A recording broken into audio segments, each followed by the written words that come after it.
and welcome to ConTinual, the con that never ends.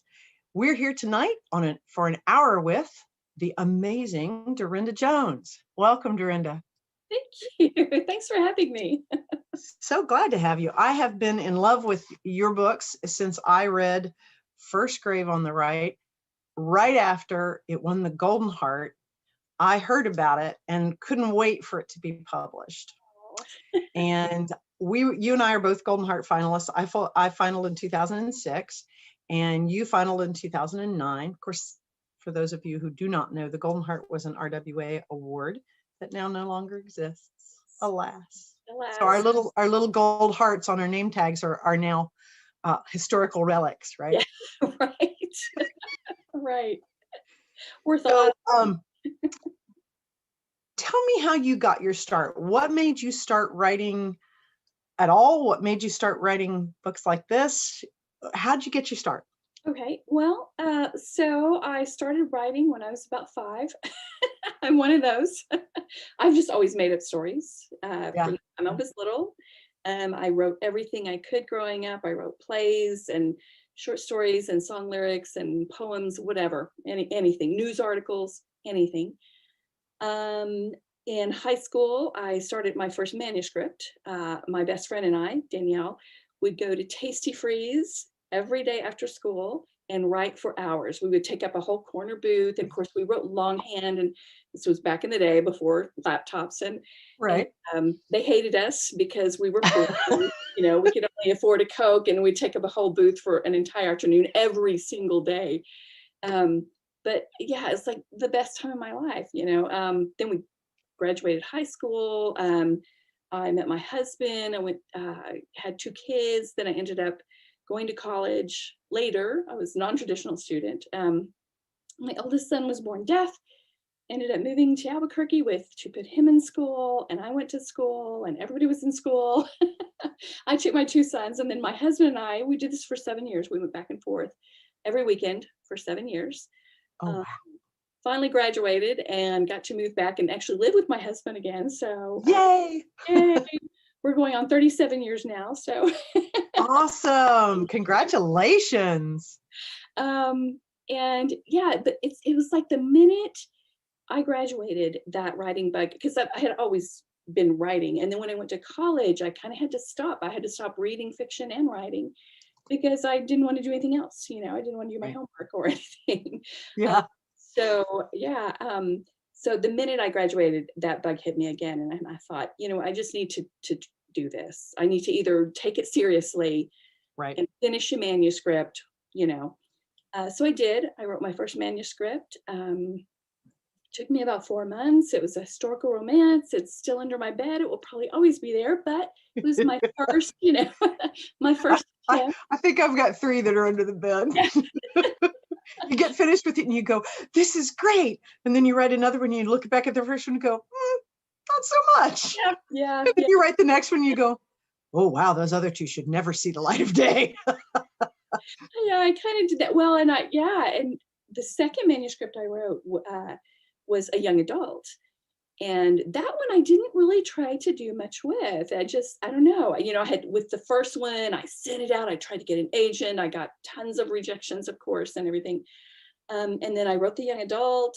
Didn't really do a lot with it. I ended up, I think I sent it to a couple of contests, but I didn't. I don't know that I finaled it. Maybe I did. I'm not sure. So anyway, then I started Charlie, the Charlie Davidson series, First Grave on the Right, and. So I joined a critique group, and they did things a little differently. So I think what happened was, looking back, that 2020 hindsight, I think that just the messing with my process, I have a very specific process, kind of threw me off. So I got to chapter 6 and then I got stuck, and it sat there for 2 years. Oh, wow. Yeah, it just, so finally I decided to enter the Golden Heart for one reason and one reason only. And that was just to force myself to finish the book, because you have to have a finished manuscript. Yeah. And so I entered it and messed around. And then I realized that the deadline was coming up. So I had to write the next 2/3 of the book in 2 weeks. Got that done. Oh, my word.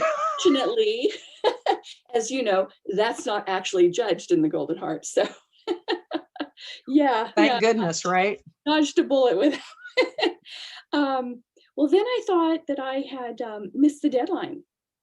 And so I was like, well, I entered, I was so mad. This is $50, wasted $50. I was so mad that I wasted that money. And then a friend told me that they're like, you still have 2 days and you have to get that in, because if you don't, and you entered, you're going to get in trouble. Now, looking back, what are they going to do? Golden Heart Police, are they going to come after me? Well, I was scared to death at that point. So I got that thing together and I overnighted it, and it was another $50 to overnight it. And I was so mad again. I was just so mad. I just wasted $100 just to force myself to finish this book that's never going to do anything, blah, blah. And of course, March 25th comes around, and I'm an interpreter at the time, and I'm interpreting, and we are in state testing. And you cannot have your phone in state testing, but where was my phone? Darynda had her phone. And somebody kept texting me, and I was like, I couldn't answer the phone because we're in state testing. And it's just me with my client one-on-one.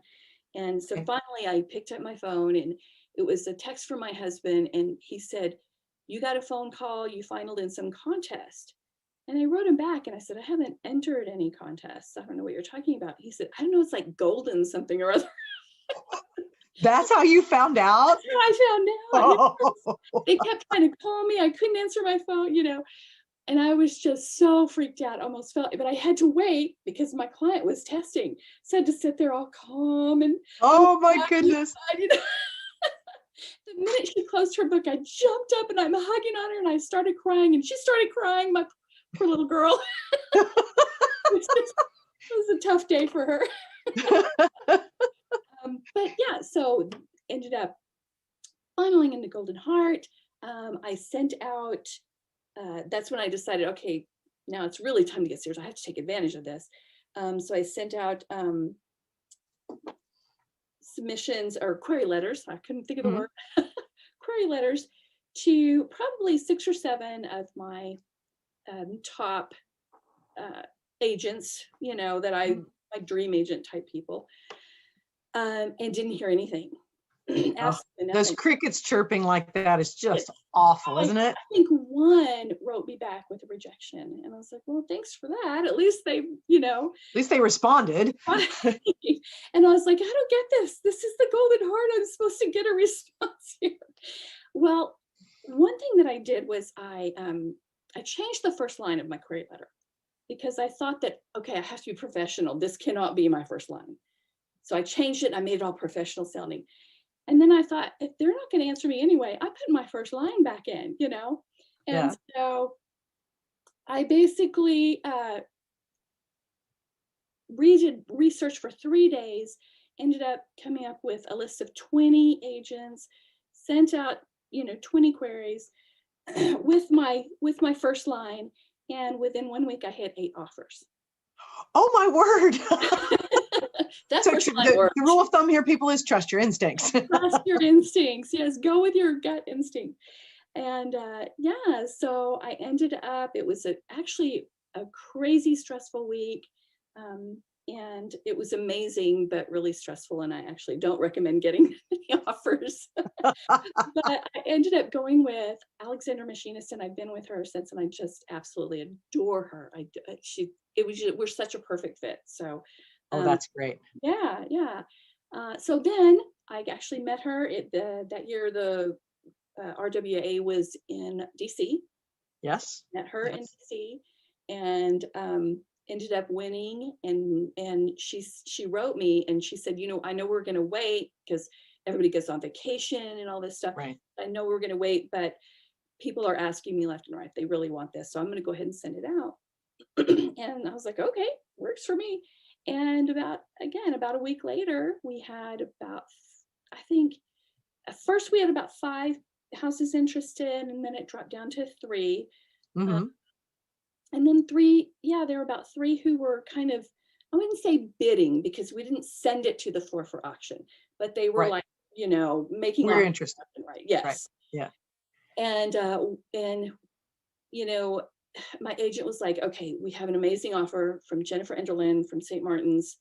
We can either accept this or we can send it to the floor for auction. What do you want to do? Because we were kind of really wanting Jennifer. And I'm like, no, I want Jennifer. So She's wonderful, isn't she? amazing. And yeah, so we went with her, and that's how it all got started. That's so wonderful. And the first Grave on the Right came out, you finaled in 2009 and it came out in 2011, Yes. right? Yes. So there are, for our lovely audience, there are 13 books in this series, and it wrapped up in 2019. Yes. Except I'm sure there will be other stories here and there that will pop up. And interesting, one of the things that I love too is in 2015, you actually wrote, is Brighter Than the Sun a novella, or is it a novel? It is a novella. It's a novella from the hero's point of view, looking back at how everything got started, which was so fascinating to me to look at, because I had been reading the series, to look at everything from his point of view. Because in the books, we mostly get it from her point of view. So it's a wonderful series. Why don't you talk about what the premise is so people will know? Oh, sure. So, gosh, I haven't had to say this in so long. It's basically about a female private investigator who was born the Grim Reaper. And so she kind of like, she helps people who are stuck behind. She helps them finish their business, I guess you could say. Basically, it's mystery. So she solves their mysteries, and which I did not find out I wrote mystery until the third book. That was an eye opener. I did not know. And for those of you who are very interested in this, it's got a romance in it though too. So yes, quite steamy. Steamy romance, yes. Yes. Yep, love me some Reyes. So yeah, and basically, and then it just goes on until there's almost an apocalypse, and all this stuff happens. So it's fun. I knew when I started the series, I knew the beginning and I knew the ending, but all the stuff in the middle was new. But that's so fun, because then you have, you can go on these side trails and all that sort of thing. And speaking of side trails, there are 2 Charlie series books that are in the 1001 Dark Night series, which is a ongoing sort of multi-author published series. Right. And so you did one in that series, I think in 2017, I think it was. No, actually, it came out last year, 2020. Oh, in 2020. And then there's another one coming in May of 20. In May, yes. May. Okay. So when this drops, it'll probably be out. So yeah. Oh, cool. Awesome. Yes. Yeah. So that will be the second 1001 Dark Nights, and it's in the Charlie world. Yes. Charlie. Okay. So that YA you mentioned resurfaced after you sold the first Charlie Davidson book. Yeah. And so your agent said, "What else you got?" Exactly. When I told her, I said I had this historical romance, and she's like, "Yeah, we might not want to go there just yet." But I told her too different. right, exactly. But I told her about the YA, and she read it and loved it, and sent it to my editor, and my editor loved it, and yeah, they published it too. So that was fun, because a lot of this I probably write more YA than anything, and I always have, because I started when I was so young, and so I wrote young adult forever, and kids stories. But so I was really surprised that they wanted it. The problem came up, one little problem cropped up. So when I wrote Charlie, I didn't think I was going to do anything with the YA, so I stole everything from it. I capitalized my own work. So then when the young adult sold, like, I had stole the whole foundation of it. So I had to completely rebuild this world and what was going on. And so that was fun. Well, but at least you already had character. Sometimes I think naming characters is the hardest thing. You already had character names. You sort of had a generalized idea of the world. Exactly. Yeah. And that series starts with Death and the Girl Next Door. Yes. And it's considered the Dark Light series. Is that correct? Yes. Did I get that right? Yeah. Now there are 3 books in that series. Uh-huh. Yeah. Okay. Now they run concurrent with the Charlie books. Mhm. Yeah. Are you planning that one? The last book in that one, I think, was out in what, 2014 or 15? That's a good question. Yeah, I don't know. I think I looked at it and it was 2014 or 15. Anyway, are you planning any more in that YA series? not in that YA series, but I have other YAs that I'm working on. Oh, cool. Middle grade, I have a middle grade fantasy series I'm working on everything. You can ask me anything. I love it. I love it. That's so wonderful. Now, did the Neverneath stories come first, or did the Betwixt women's fiction come? So the Neverneath came first. And what happened with that was that I think I'm like most writers, I have a new idea every week. Yeah. You know? And some are, once you step back and you think about them, some of them could really work and some of them are horrible. But right. It's like that idea that you wake up with in the middle of the night and you jot down and you think it's wonderful. And the next morning you go, yeah, what was I smoking? not so much. That might not work. But then every now and again you get a gem. Exactly. Yeah. And so I just had so many story ideas and so many stories outlined and so many stories started that I decided I wanted to do this Neverneath. So the Neverneath is kind of like it's our everyday world with the paranormal aspects, and it can be anything. It can be vampires or time travelers, whatever. So I just did that as an outlet for all these stories that I want to write that I don't have time to get to. And I thought, well, maybe if I just made them novellas, it would give me more time. Of course, they get longer and longer as I go, but yeah, familiar with that problem. So then Charlie is very much, it's mystery, but it's very much a romance with the ongoing couple. Betwixt is women's fiction. Yes, it's what we are. Yeah, the group that got together, we decided it's paranormal women's fiction, and they invited me. I was the last one to be involved. And it was such an honor. It was such a cool, because it really forced me to finally learn how to indie publish my own work, learn how to format, learn how to market, learn how to upload, all of that stuff, and figure out pre-orders and order book covers, everything that goes along with it. And so it really forced me into that. And that's why I even though the Neverneath actually came out a little bit before Betwixt, it was the first Neverneath story was kind of like my test. I was testing the waters to see if I could do it, that sort of thing. Right. And then when Betwixt came out, I'm with a group called the Fab 13, and all 13 of us put out a paranormal women's fiction novel on the same day. Oh, wow, fun. This huge push. We did advertising.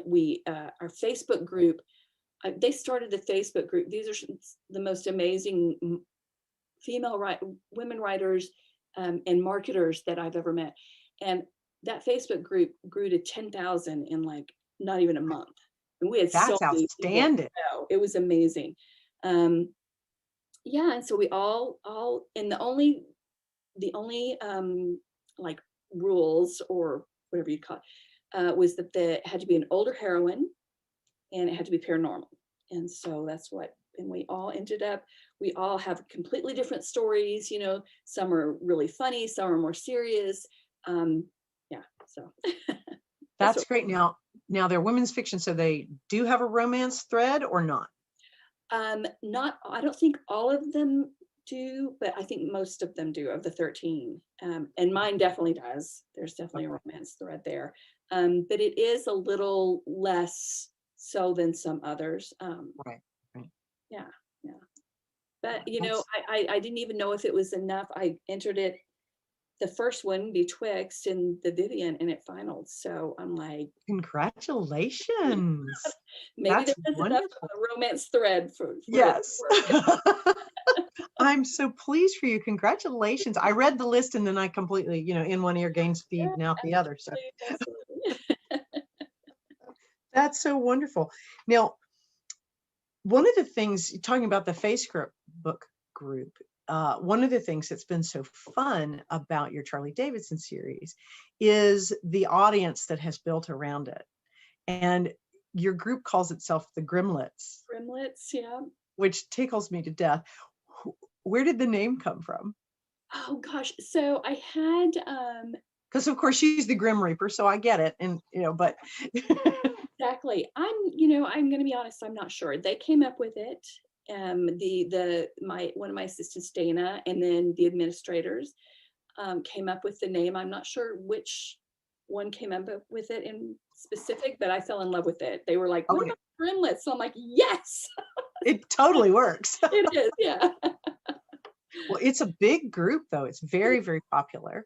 Yeah, and I'm so pleased. I love them. They're like they're so sweet and caring and funny, and oh my gosh, we just have fun. Super, super encouraging. Yes, yes. Yeah, totally supportive, super encouraging. Now, how much did everybody celebrate, you and the Grimlets included, when Third Grave hit the New York Times bestseller list? They were pretty excited. And actually at that time, I think that's when we were very first getting started. Yes. So yes. Yeah, and yeah, we were just over the moon. I couldn't believe it. I was so happy, and and then you get flowers, and it was very cool. Did your editor tell you, or did you actually see it? Actually, my agent told me. Ah. Yeah, my agent told me, and I was like, wait, does that mean I get to say I'm a New York Times bestselling author? And she's like, yes, it does. You now have a new first name, New York Times bestselling author. Right, exactly. Yeah. And I know that New York Times, the USA Today, the Rita, the Golden Heart, they all are important. They all feel great being nominated for the Vivian. The Daphne, I know that you won the Daphne at one point. The Daphne is the Daphne du Maurier Award, which is one of the suspense chapter for Romance Writers of America. But what do you feel has been one of your greatest rewards or high moments in terms of the Charlie series? I mean, was it hard to leave it? It was hard to leave it. And, when I was writing the last book, even though I knew that there were going to be other stories, and then I'm also doing a spinoff with Beep and Osh, the daughter of my two characters. That was the hardest book I've ever written. I cried through the whole thing. I cried so hard. Really just the greatest thing is just getting messages from my readers telling me how much they love the books. You can't beat that. No, you can't. No, you can't. One of the things I love about it, I love the humor, and I think it's one of your taglines is, well, that didn't go the way I planned. And all of your chapter headings, I looked forward to reading. Each chapter has a very wry or sarcastic chapter heading. And I looked forward almost as much to the chapter headings as I did to the books, because they always made me laugh. And I enjoyed that so much. Thank you. Yeah. I don't make most of them up. There are real memes out there. And I didn't know if I could use them. So before I did that, I did a whole bunch of research to figure out, and I even contacted a copyright lawyer, and he was amazing. And he just free. He didn't even try. He told me, said, you absolutely can, because only a certain amount of words can be copyrighted and blah, blah, blah. But the design is different than the actual words. And it was very interesting. But yeah, so I get so much of that. And what I feel bad now, because I try to say, this is an internet meme, or this was a bumper sticker or a t-shirt, whatever. Right. But now a lot of them are attributed to me. And I feel really bad about that, because they're like, there's one on a menu somewhere that's from one of my books with my name on it. There's one really big in a library somewhere that's my name.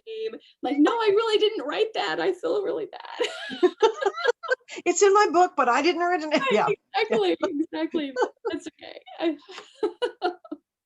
They are wonderful, though. I can see why people, and I know a lot of the Gremlins have different ones of them on T-shirts, and because I've seen them at cons with different things on the T-shirts, and I saw somebody, I think at Coastal Magic, with like a T-shirt that on the back had like 3 or 4 of them, all of which I laughed out loud about because I was like, yeah, I remember that one. They're fun. Now, you have also started a new series that the first one came out in 2020, I think, or 21, A Bad Day for Sunshine. And this is the Sunshine Vikram series, and it is set in New Mexico. Yes, yes. Yeah. Tell us a little bit about who Sunshine is and why she's in New Mexico. Okay. Well, you know, it's really funny because my agent, after I finished the Charlie series, my agent and I were calling back and forth. We're trying to figure out what I'm going to write next. And I'm pitching everything because I have like literally hundreds of story ideas. Right. I'm not going to run out of story ideas. So I'm pitching everything to her and I'm getting all this stuff right. I think we had like 2 or 3 conversations.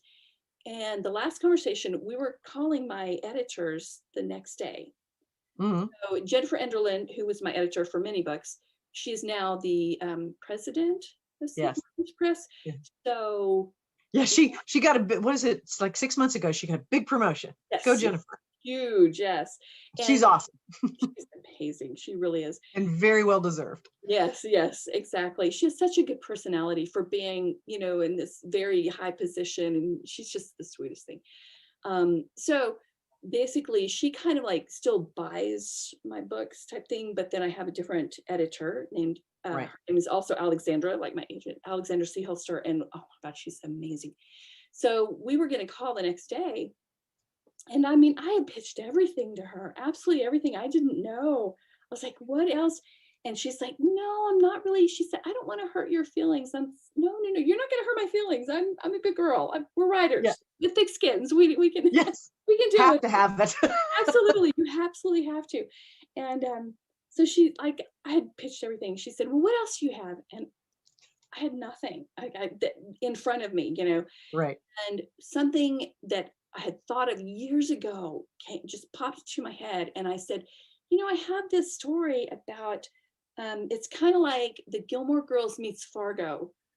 And she was like, that's it. Oh, okay. What a way to describe it. Oh my word. And she's like, tell me about that. Well, that was pretty much all I had. So you're making it up on the spot, right? I made it up on the spot. I totally did the usual suspects where I had a notepad and it was like Sunshine Press or Sunshine Printing. And I was like, oh, okay, well, it's about a female sheriff in a small town in New Mexico named Sunshine. I literally just made it up. She loved it. We called the next day. My editors loved it. And we sold it right then and there. And that's outstanding. It was just crazy. And the reason, though, is that my agent loves that I'm from New Mexico. And so she kind of wanted this story to be set in New Mexico, like the Charlie books are set in Albuquerque. Right. But I wanted this in a small town. And so she just wanted it kept in New Mexico. I'm like, okay, because I know it since I live here. Yeah. Works for me. Well, and it's one of the things that, you know, I live on the East Coast. So, but I've been to New Mexico, but it's one of those things where it's such a different part of the world. It's such a different part of the country. And it has such it's a completely different flavor than someplace like San Francisco or Portland or Charleston or DC and so and you portray it so well. I can see why she'd want you to kind of stay in the neighborhood. Yeah.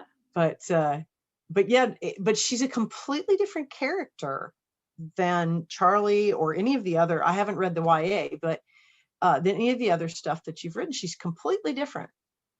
I'm glad. That's what I was going for. Because I was worried that people were going to say, oh, this is just a non-paranormal Charlie book. You know? No, it's not. Thank you. That makes me very happy. Yeah, so it's just straight mystery. It's not paranormal. I mean, there's like a teensy tiny touch, but well, I don't think you can live in the desert Southwest without having and write about it without having teensy tiny touch. Exactly. But it's really more of a murder mystery. Yes. And it kind of, and if I remember correctly, it sort of intersects with her becoming the sheriff, which she didn't really expect to have happen. Right. She sort of got railroad awarded into the job. Yes. She and was entered into the election unbeknownst to her. Her meddling parents got her elected and kind of forced her to come back to the small town. So there's a way, parents, if you need to get your kids to come back home, nominate them to be sheriff. It's a piece of cake. And she figures, and Sunshine figures, okay, I'll do it. And it'll be the easiest job ever because nothing ever happens. Right. And then, of course, stuff happens. The first day, yeah. Just all goes to hell. And it is a rollicking ride. It is a fabulous book. Now, how many do you have planned in this series? I know the second one comes out July of this year, right? July, yep. July. And this is just a trilogy right now. Okay. I did promise, so I can't say who to this day. It's like the weirdest thing. But I will say that it's sold to a major television company. And the company asked if I could do, like if they do it, if it gets picked up, could I write more than 3? And I'm like, dude, of course I can. That's not even a question. Gosh, can I? Just don't know. So, if that were to happen, it could become more, but right now it's just a trilogy. Yeah. Right. So the second book is called A Good Day for Chardonnay. And like we said, it'll be out this summer. Yes. And then at some future date, there will be a third one. And you said you already had the title for the third one, right? Yes. It's A Hard Day for a Hangover. That just cracks me up. That's great. Well, as you've gone on this journey now, how do you feel you've grown as a writer? How do you feel like First Grave is different from A Bad Day for Sunshine? Obviously, the characters are different and everything. What is your process and how has it evolved from when you first started at the Tasty Freeze to now? So, one of the things that I tell people, the more you know, the harder it gets, I feel like.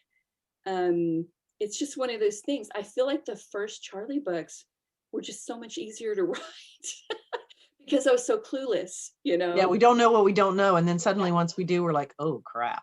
And and always, I'm always learning and taking classes. And to this day, I just took a class this weekend. And so, but again, the more you know, the harder it gets. And then I like second guess myself and I question everything. But I will say, when I go back, I have this really bad habit and I'm trying to get over it, but once something is published, I don't reread it. Yeah. I just can't. But I feel like that I should, because, especially if you're writing a series, you have to, you can't remember everything. I do actually have an incredible continuity editor that I hired just because I can't remember everything. So she remembers things for me, but even the two of us together, we can let things slip. And so, but I will say I did start reading First Grave again, and it wasn't painful. That's good. I thought it was going to be painful. I mean, I see all I see is mistakes and what I would do better now and differently. Mm-hmm. But it wasn't as painful as I thought. So I was kind of like, okay, maybe I do need to reread these before I start the spinoff, But my process hasn't changed that much. So I'm a huge plotter. Mm-hmm. I outline like crazy, and I think my outlines they're usually 40 to 60 pages long by the time I'm finished. And I'm writing every day now with a friend of mine, Jeffy Kennedy, who writes fantasy romance. Mm-hmm. And we write every day together. And she is she hates this word, but I'm going to say it anyway. She's a pantser. Mm-hmm. Literally, I've never met anyone like her. Like, she just starts writing and she'll just get 3,000 words in one morning. Yeah. And I'm like, so Oh, So for those of you who don't know, plotters are people who plot it all out, and pantsers are people who fly by the seat of their pants and just write the story. yes, yes. And So yay her. I've had to become a hybrid of those two because otherwise I never got anything done and just would start with the new shiny. yes, But exactly. And that's what she gets on to me. She's like, you spend too much time outlining and all of this. And I'm like, but it's my process, And she's like, yeah, your process is great, but you realize how much more you could get done if you quit doing that. So I'm like, I know. So I am actually trying to kind of scale back on that. She does have some really good points. You don't want to mess with anyone's process, and she's not, no, you not don't. trying to do that. But I am trying to scale back a little bit and maybe not outline quite so much, just to get more written. But I don't yeah, know. Sometimes, if that's what makes the words flow, you don't mess with the process. right, yeah, But and I'm like you. I take classes to try to get better, and I will always try something. yes, yes, And if it doesn't, the thing I had to learn is if it didn't work, I had to let it go. right. Right, exactly, exactly. And even with, like, I have written hundreds of short stories, hundreds. So I'm writing a short story right now for Suspense Magazine, and I have never had. This is the hardest thing. It's only 10,000 word short story. I should have had that done in 2 days. I am having the hard. I've spent like a month on it. I have restarted 5 times. The first 4 versions I've completely thrown out, and now I'm on a completely different story. I finally had to give up on that, and I'm still only 5,000 words into it. It's just ridiculous. And I feel like it's because I didn't outline it first, but I don't normally outline short stories. That's the one thing that I can just sit down and start writing, and they usually, come Yeah. out. But maybe I should have with this one. I don't know. I don't know what my problem is. Well, yeah, the ones that trip you up and prove that there's always a something that'll muck with the process or the rule, don't start there. That's mine usually is I usually start a book a certain way, and then there's every now and again that outlier that starts someplace else, and you're like, wait, I'm over here, and I usually start over there. Exactly. So you mentioned Suspense Magazine. I know you do, like you said, you write short stories. So you do write every day, you said. I do. Yes, I'm pretty good now. It took me a while to get to this point. I do recommend writing at least every day of the week. Just to get into a groove and get into a habit. Yeah. Writing is a big part is habit. So yeah. Yeah. Yeah. Or at least for those of us who want to try to make a living at it, it should be. Exactly. Exactly. Yes. As they say, treat it like a job. Yeah. So what do you feel is your, what do you see as going forward? What's next for you? So because I'm in the process too, I know that the July book, the book that comes out in July, is already in. Yes. So what are you working on now? Right now, besides the short story that's just giving me fits, I'm working on A Hard Day for a Hangover. I've already written the synopsis. My editor has, that's what I do. I write a synopsis, send it to my editor. She approves it, and then I get started. So that'll be next. Do you And like the synopsis process? I like the synopsis process because it gets me into the story. Right. If I have to write a synopsis after I've already written the manuscript or the book, that's horrible. That's like the 9th level of hell. But I have learned that if you write the synopsis before you even start the story, It's a roadmap. exactly. Yeah, it's so much easier. Yeah. And it And does, for, it gets me into that frame of mind. I kind of know where I'm going because I have to know where I'm going. So yeah, that was something that very important in my process, that I finally learned that the best way for me to write most efficiently and effectively was, I have to know where to start, to know where I'm ending. As a pantser, I really don't have to know all that stuff in the middle. I'll figure that out. Do have to know where I'm going. yeah, yeah, I do too. I have to know where I'm going. And I think that's part of my problem with this story is that I had the opening, I had this great suspenseful opening, and well, I hope it is. We'll see. But I didn't know where I was going. And so I just kept going in this direction, and that wasn't working in that direction. So yeah, I'm one of those people. I have to know where I'm going. Yeah. So plotting is for you, so you're working on A Hard Day for a Hangover. What's after that? What other things are you working on?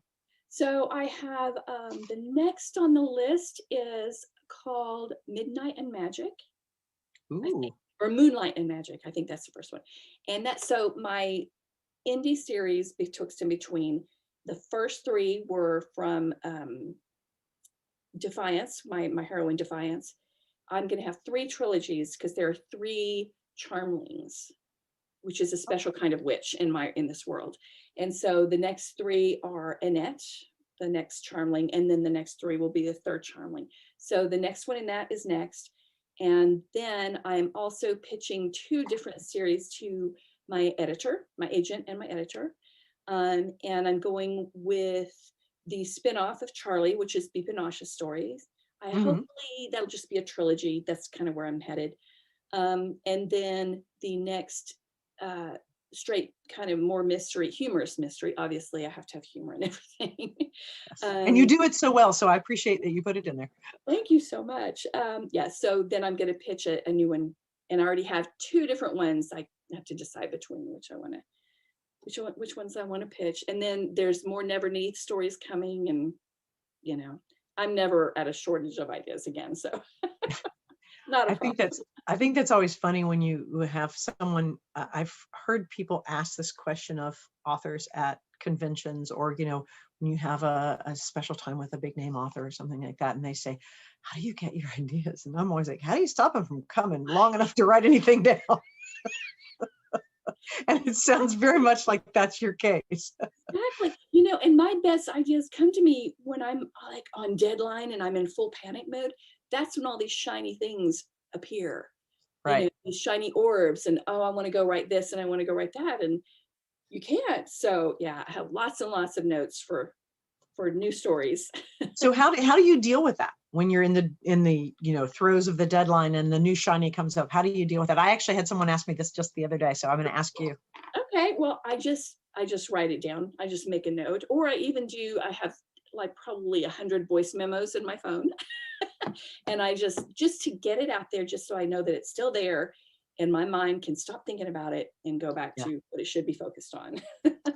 I'm so glad we gave the same answer. Good, there you go. You have to write the shiny down so the shiny will quit bugging you. Just enough to get the idea on paper so you don't forget it.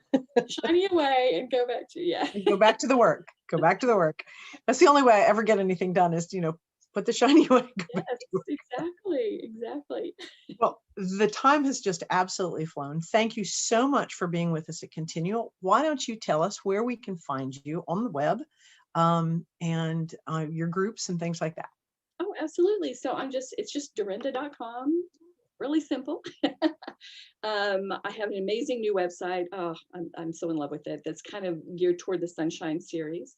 And then in Facebook, I either have my author profile or the Grimlets. You can look up the Grimlets, and please join, even if you aren't a reader, because this group is so funny. They just post the funniest stuff. It's awesome. They do. And again, and on Instagram and Twitter, and I guess I'm everywhere. Thank God for my assistants, because they keep me up on all of this stuff. That's wonderful. Well, again, we're so glad to have you with us here on ConTinual. I'm sure we will see you again. Thank you, everybody out there, for listening. I'm Jeanne Adams, your host, and we'll see you on the web. Thank you.